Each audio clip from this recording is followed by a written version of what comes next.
¿Cómo es que se lograron filtrar a su gobierno funcionarios con gran responsabilidad en estas estafas? Es muy buena pregunta. ¿Y cuál sería su postura sobre su continuidad? Pues el gobierno es grande, ojalá y fuese grandioso, es grandote.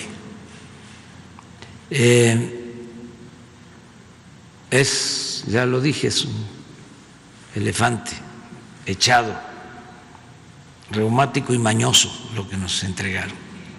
Estamos ahí levantándolo, empujándolo para que camine. Duró mucho el neoliberalismo, más que el porfiriato. Lo repito, el porfiriato fueron 34 años. La política neoliberal, que es sinónimo de corrupción, duró 36 años. Entonces, eclipsaron todo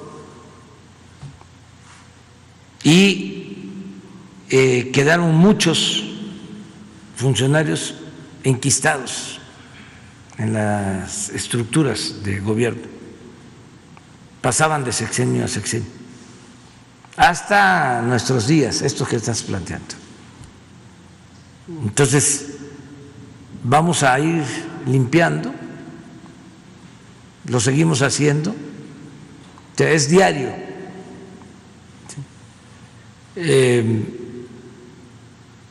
Y vamos a terminar de purificar la vida pública.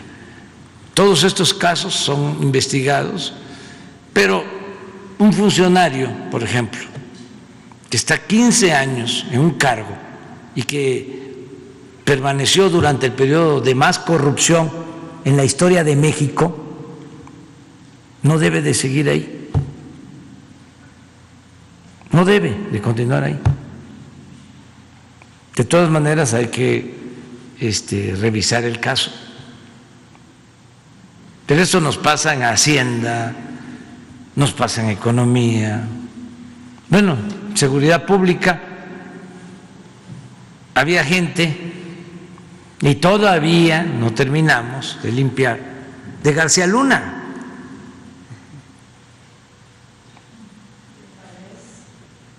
Y así, en toda la estructura. Entonces, por eso hablamos de barrer de arriba para abajo y vamos avanzando y no vamos a dejar de limpiar. Y cero corrupción, cero impunidad. Y ya lo dije, puede ser mi hermano, puede ser un hijo mío. Si comete un delito de corrupción, se va a la cárcel. Y estoy hablando de mi familia. En esto no hay acuerdo con amigos, con familiares. Nosotros llegamos aquí con la encomienda de acabar con la corrupción. Y los altos funcionarios del gobierno lo saben, constantemente se los estoy repitiendo. Y sea quien sea, se le demuestra un caso de corrupción y no solo tiene que abandonar el cargo, se le consigna. Y esto también lo digo y lo repito y lo repito y lo repito para que no se use mi nombre, porque hay unos que dicen, es una instrucción de arriba, un poco lo que veíamos ayer con los fideicomisos. por instrucciones de arriba. Sí, no sé cuál era el término que usaban, pero así, superiores, por instrucciones superiores. Yo no mando a decir nada, yo los cito cuando se trata de un asunto que nos importa y de manera directa. Es más, yo creo que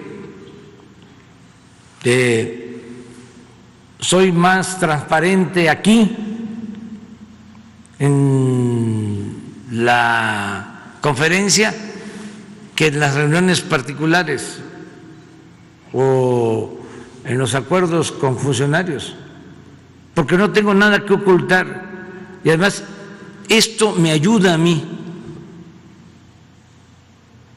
para que sepan todos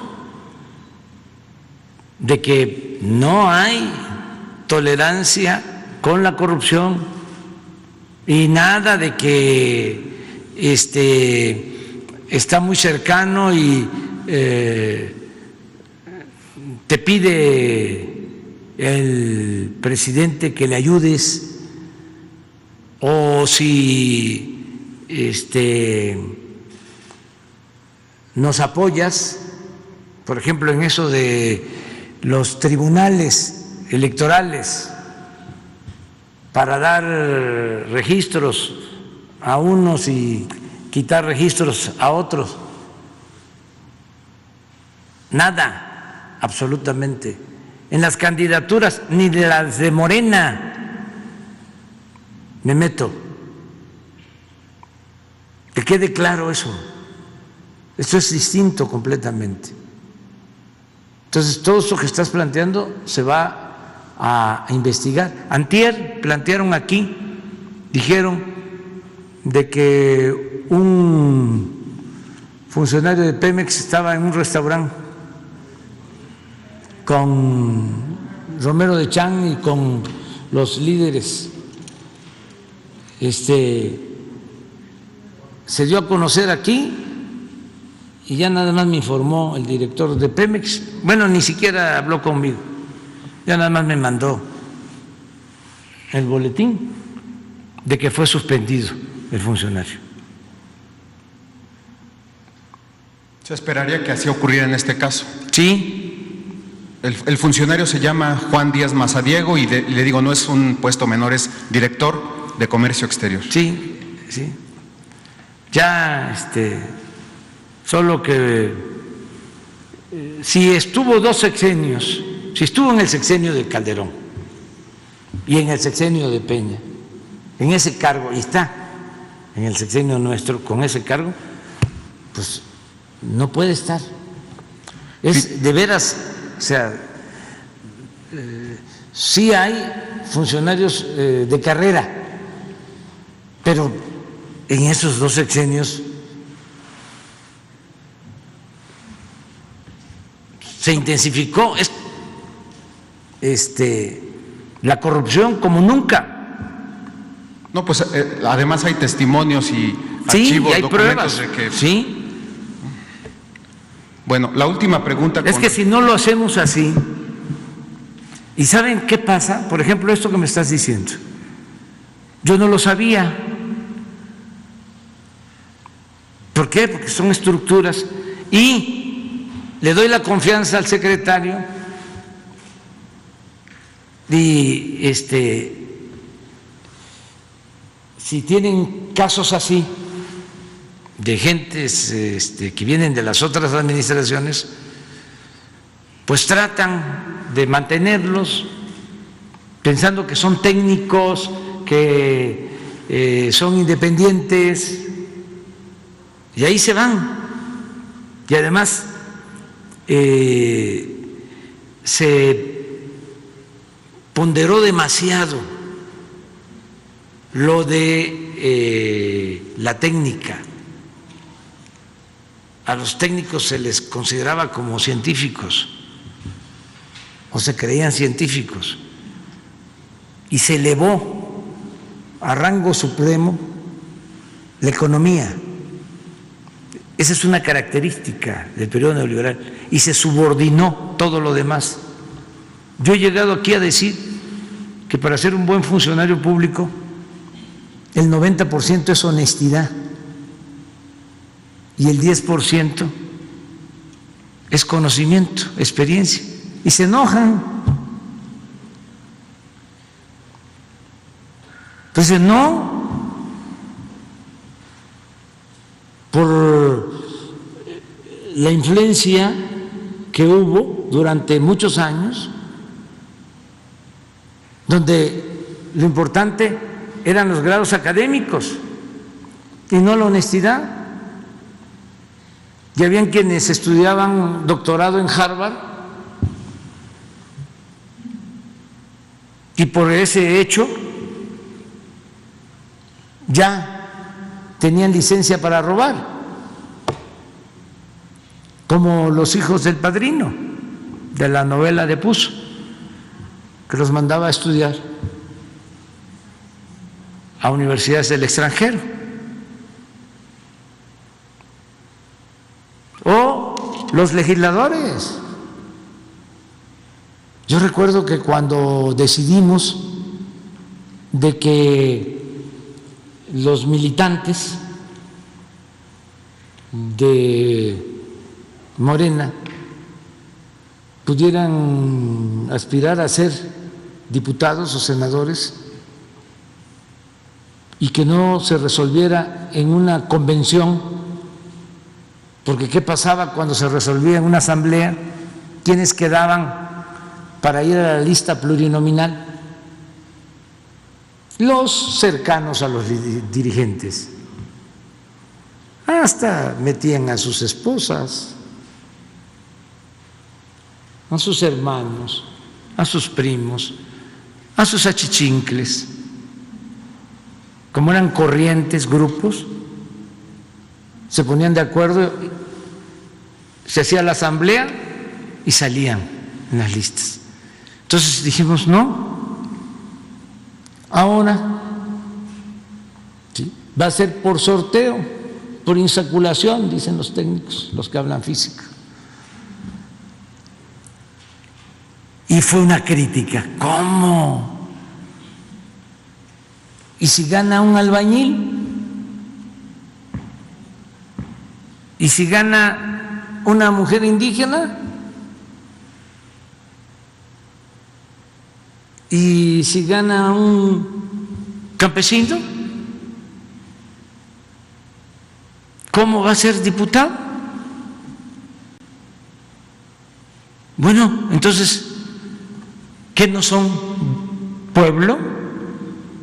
¿Y que no el diputado es un representante del pueblo? Y no se quiere conocimiento sobre la materia. Eso es elemental. Eso en un mes se conoce la práctica parlamentaria. Lo importante, lo más importante de todo es la honestidad y el tener vergüenza. ¿Para qué lo quiero tan experto y graduado en universidades del extranjero si se va a corromper, si le va a dar la espalda al pueblo, si nunca va a ser representante popular en los hechos? Bueno, ¿saben qué pasó? ¿Qué sucedió? Pues esos albañiles, esas campesinas nunca traicionaron, jamás. Nunca votaron por una reforma que afectara los intereses del pueblo. Ninguno se vendió.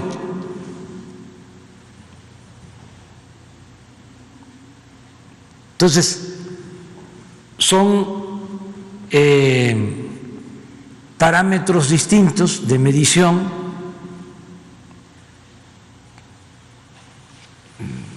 No nos hace falta mucha experiencia técnica, lo que nos falta en un país que padeció durante tantos años siglos de corrupción, lo que necesitamos es moralizar la vida pública de México. Y para eso necesitamos mujeres y hombres honestos, más que cualquier otra cosa. Eso es lo que buscamos. Para Nos hacer... entregas tu trabajo.